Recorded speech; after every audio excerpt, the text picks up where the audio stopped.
Today's episode is going to be another personal one, and it's so fun. I mean, I don't know if it's fun.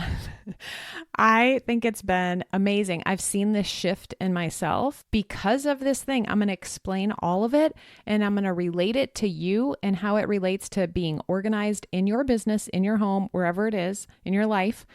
And I'm going to show you how to do exactly what has helped me. So good. Okay, but before we do, I want you to get on the Black Friday waitlist. We have 5 amazing offers coming.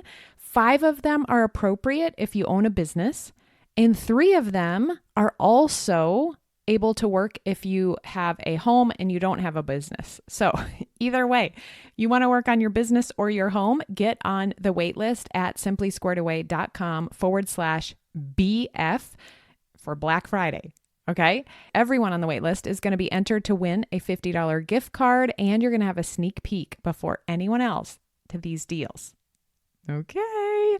Let's get into this week's episode. Oh, and really quick, people have been asking me, Tracy, do you only help coaches? No. And I know I haven't made that clear, but I help all kinds of businesses that have stuff online. So if you have files online, if you have anything that you're trying to organize on your computer, that is what I help with. So I just wanted to let you know that if you're listening and you're like, well, I'm not a coach. I don't know if I should sign up. I don't know if she can help me. Yes, get on the list. And yes, if you want to talk more about how I can help you, you can always book a call at simplysquaredaway.com/appointments, and we can talk. No pressure. We'll talk about what's happening, what you need help with, where you want to go, and if I can help you or not. So, okay, on to this week's episode. Are you ready to work less, feel more organized and productive, streamline repetitive tasks, and implement systems that allow your coaching business to run smoothly even without you? If so, you're in the right place. Welcome to the Organized Coach Podcast, your go-to source for practical tips and solutions. I'm your host, Tracy Hoth, professional organizer, certified life coach, simplifying expert, and most of all, down-to-earth fellow coach just like you. No matter if you think you're missing the organizing gene, have ADHD, or just love anything organizing, I'm here to help you become an organized coach with a business that works for you. Pull up a seat and let's get started. I have held on to a belief that if I'm not good at something, I don't do it. I only want to be good at stuff.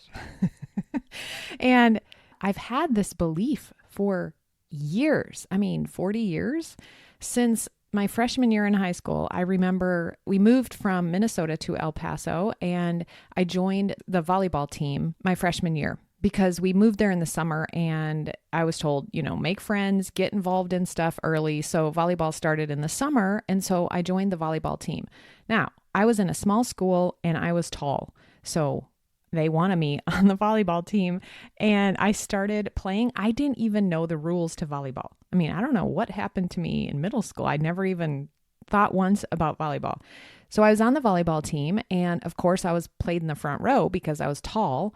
And so I had to go from knowing absolutely nothing, like having no skills. I don't think I'd ever touched a volleyball and didn't know the rules, to learning how to play in a very short period of time. So I played the front row. Well, we were at an away game, and we didn't have enough players, or somehow I had to play the back row.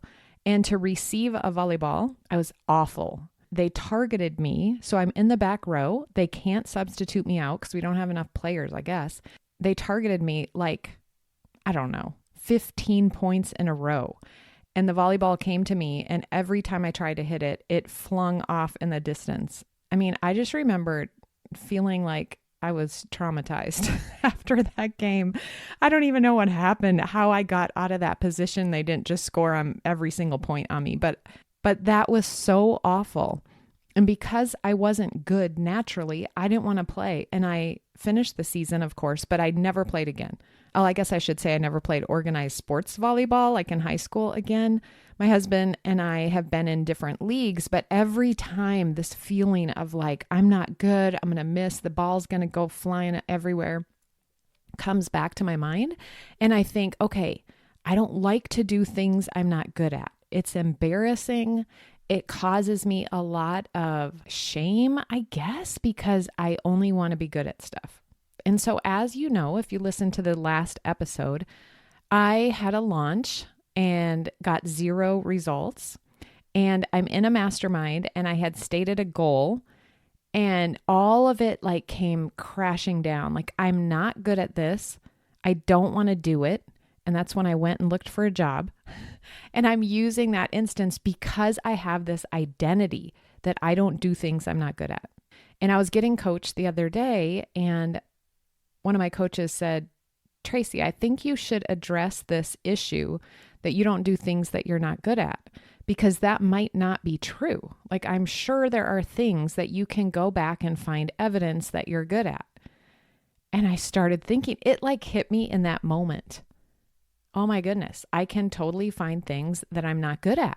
Why have I held on to this identity so hard? And I'm laughing to myself now because as I think about it, I'm like, this is an exact story that I told of one of my clients and how she thought, she was messy her whole life, but she could look at, wait a minute, I plan vacations to the T down to every detail. I'm very organized. And she could look at work and she could think, I'm very organized at work. Everybody thinks of me as being organized. And I help her to find that evidence and she can shift her identity. But I don't know why. I just thought this was true. That's why coaching is so important, because it helps you see thoughts that you just believe are true. And they can be gently brought up, or I guess harshly brought up, for you to see that, oh, wow. And for me, it was like, oh, wow. I didn't know that belief was affecting me and keeping me stuck in this shame spiral that I was in when it came to my business and reaching a goal. And I need to shout out Chris Crabtree for pointing that out to me. That was so amazing. And, it's always the right time, right place. I had just decided I'm just going to be embarrassed. I'm going to volunteer first. I'm going to get coaching. I'm just going to be real. I'm not going to try to keep my image together. And he pointed that out to me, and it was just meant everything. Okay. Okay. The other thing he pointed out is that there's a difference between my ability versus my aptitude to learn. I have the aptitude to learn, which is good news. How to make improvements, how to face challenges, how to learn new tasks. And I have plenty of proof that I can see that. So then over the past week, I've been spending some time just thinking about what in the past have I worked hard at? What in the past was I not good at that I needed to stick with it, and I figured it out? And there's a few things that came to mind, which I thought might be fun to share. One of them has to do with my faith.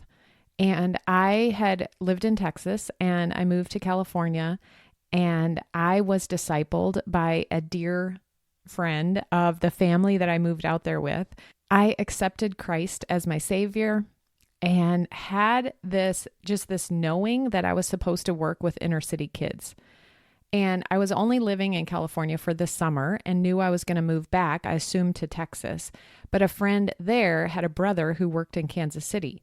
And she said, he's actually hiring an inner city girls program coordinator.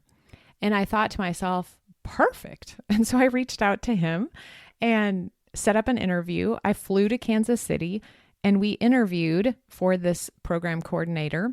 And I had only done my discipleship for about 5 weeks. I hadn't gotten to the evangelism chapter. I was a brand new believer. I didn't have all the knowledge, but I knew I was going to be in Kansas City doing this job. And so we did the interview, we talked through things, and he hired me. And at the end of the summer, I moved to Kansas City, went back to Texas, grabbed my stuff, drove a U-Haul with my car on a trailer behind it that my sister and I hooked up at our apartment and drove by myself to Kansas City from Denton, Texas, and started my job here. I knew nothing. I had been a believer for about 7 weeks, and I was going to lead the girls in Bible study and in programs and develop programs from nothing and learn all sorts of things. And I look back on that and I didn't even think about this to alter that belief that I had about myself. But I look back at that and I think, oh my goodness, I started from nothing. I knew nothing. I never once in there felt like I should quit because I didn't know how. I had fun trying different things. I supported myself. Our boss supported us. The other guy that did the boys program coordinator position, he was a new believer also. So we went through in-depth Bible studies that year and the following year and learned from the other girl that I was working with. And it was the most beautiful thing. And I look back and I think I was like at zero level of, and I don't think I ever worked with kids before. Out of college, I was a pharmacist recruiter, a headhunter, and did that for a few months and then moved to California. So I never worked with kids. So I literally knew nothing, wasn't good at it because I have never done it before, and kept at it and did that until I had kids and stayed home with my kids. So I look back at that and I think that is the perfect example of doing something I'd never done before and sticking with it and not being good at it. I also decided I wanted to be a runner. So I'm going to use this example. This was another piece of evidence that I found that I, in high school, was a sprinter. So I never ran more than a mile. And every time I ran a mile, I thought I was going to die.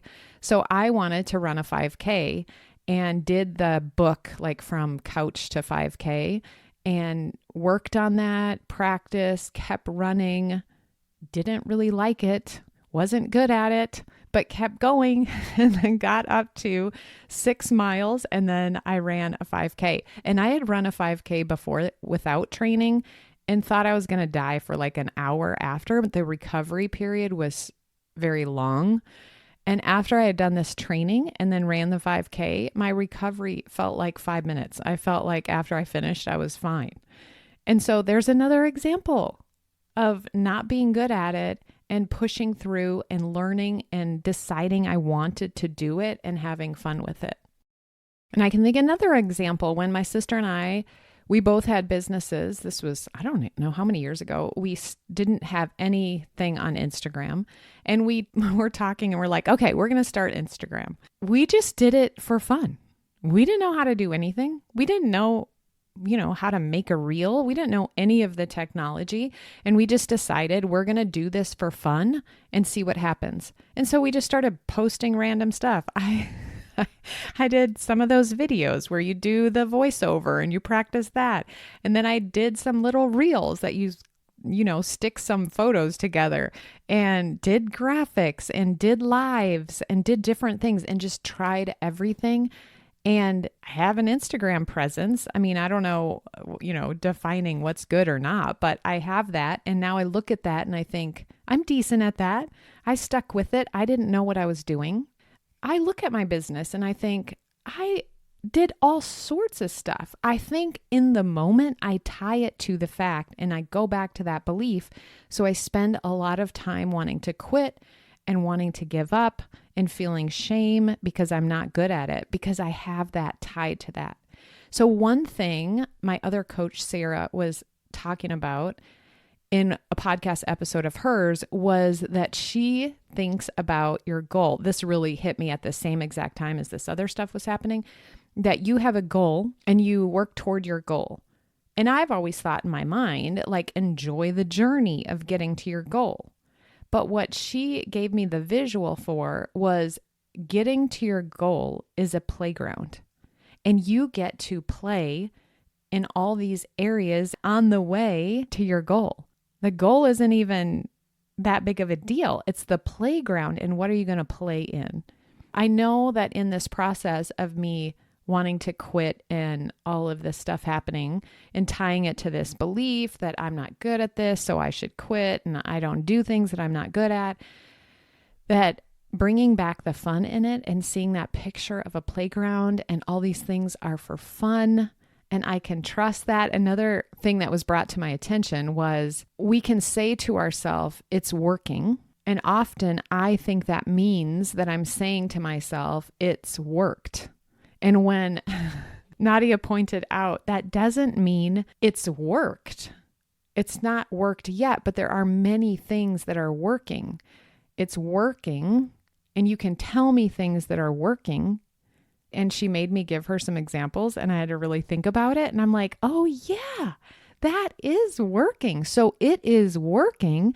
Some things are working, and then other things I'm trying to see if they work, and I can tweak them and practice them, or I can decide I'm going to try something else, but it is working.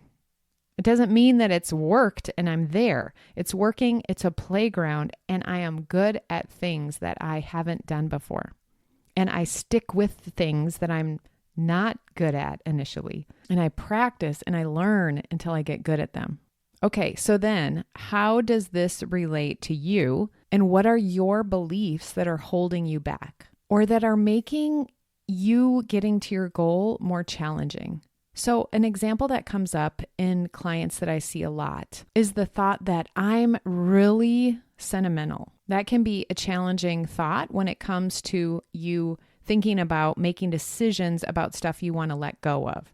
So if you believe that's your identity, that you're really sentimental, then it's going to go against your nature to let go of things that maybe someone gave you or that maybe you've had for a long time. So my suggestion is that you think, I'm really sentimental, and you wonder, is that even really true? What if it's not true? Like me, that I don't do things I'm not good at. What if that's not true? And I can actually go search for some evidence.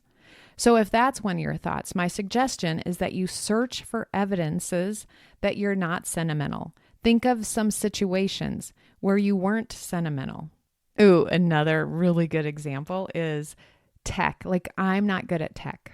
How many people have said that? I want you to think of an example where you're good at tech. Have you learned how to use a phone?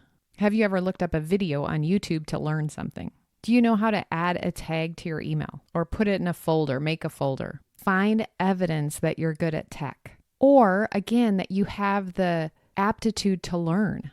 Maybe your ability yet is not that you've mastered it, but you have the aptitude to learn. So what else have you learned in your life? And you can apply that to tech. Like, I'm able to learn this instead of I'm not good at tech. I'm not a techie person. That's a huge one that is holding a lot of people back. Oh, another one, an at-home example is like, I'm not a routine person. I'm not a morning person. Really? I want you to think of some examples. Now, know this, that at first it's not going to be easy. Like when I think about that, nothing came to mind. When I was told to think of what's working, nothing came to mind. When I was told to think of things that I've done that I haven't been good at and stuck with and kept with it, I couldn't think of anything. So remember, this is going to take time for you to let your brain relax and let it go find the evidence. But our brain is so good and it does what we tell it to do. So it's going to go find evidence. If you need help, you can ask someone. That's what I do in coaching. Sometimes I'll suggest some things or ask questions to figure it out or help them find the evidence. When you let go of a belief that you've always had and that you have so much evidence built up for, you actually unlock possibility.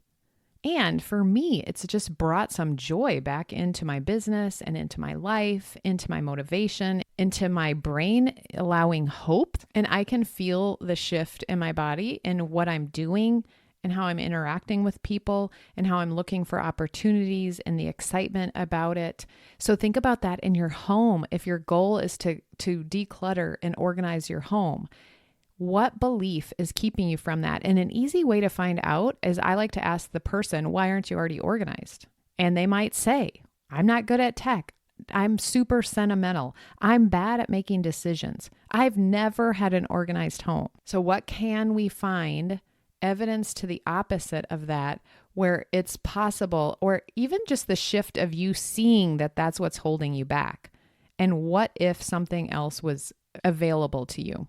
So if you're listening and this resonates with you and you feel held back by a belief like, I'm only going to do what I'm good at, I want you to ask yourself, what would change if you believed instead, I'm someone who does things I'm not good at yet and gets better?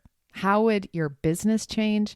How would your home change? What organizing project could you finally start because you shift your identity first? So here's an exercise I want you to do. Number 1, write down one belief you've held about what you can or cannot do. So mine is I don't do things I'm not good at. An example might be for you, I'm not good at decisions. I'm not good at keeping digital files. I can't build an automation system. I've never been organized. I don't deserve to be organized. I'm a hot mess. What is your belief? And you can ask, where did I pick up this belief from? You can think about where you got the belief from. Totally fine. So me remembering volleyball is such ingrained, probably in my trauma section of my brain. But that memory, that is so strong.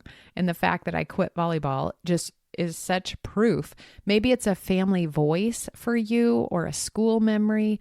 You can think about where you got the belief, but don't spend a ton of time there. I want you to look for evidence to the contrary. So list 2 or 3 things or times that you did something that weren't good, like I did, that I wasn't good at initially, but I improved. So what is it for you, contrary to your belief, that you have evidence to prove to the contrary? And then rewrite that identity statement. So for me, it's I am someone who does things they're not good at and learns. You rewrite your identity statement. My one client wrote, I'm worthy of an organized house. Another wrote, I make great decisions, because hers was that she doesn't make decisions, or she can't, or they're hard.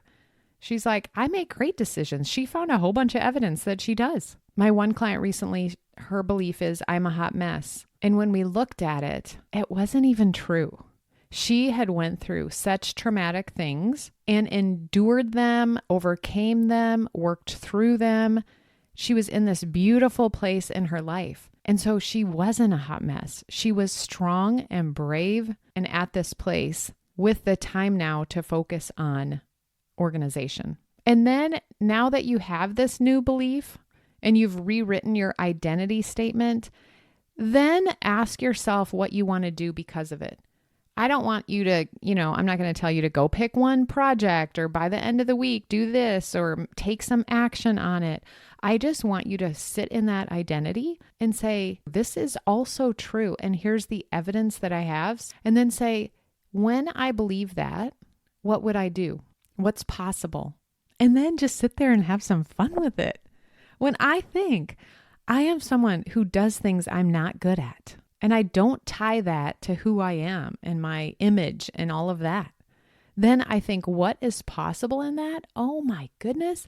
I get excited about my goal again. I just get excited about playing in that. I get excited about being real and authentic in front of my mastermind members, because it doesn't matter. I'm someone who does things she's not good at. Of course, I'm not good at everything. Of course, I want to stick with it because I do things and stick with it. It just became so exciting just to sit there and dream a little bit about what's possible with this new identity shift. Okay, let me know. I want to know. DM me on Instagram. Get on my email list and then hit reply and let me know what shifts for you. Or also let me know if you have resistance. If you have a lot of resistance coming up, like, Tracy, this is dumb. This doesn't work. You're crazy. It won't work for me because I'm different. Then let me know. Reach out. That's totally fine too. Okay. Again, just a reminder to get on the Black Friday wait list, simplysquaredaway.com/BF. And get ready, because next week I'm doing an episode every day teaching you a tool and then talking about the deal that I have for that day. Wait, if you're finding this podcast useful, you must check out the Organized Coach Academy. It's my course where I walk you through every step to get your business organized, to get yourself organized, to save money and time, to prepare to hire someone, to do all the things that you want to do in your business with ease. Check that out at simplysquaredaway.com/OCA. Also, I'm sure you've heard this a million times, but I would love it. It's my way of knowing that you're enjoying the podcast if you leave a written review. I have lots of freebies for you. They're linked in the show notes. You can find them in my bio on Instagram at Tracy Hoth. And until next week, have a beautiful day.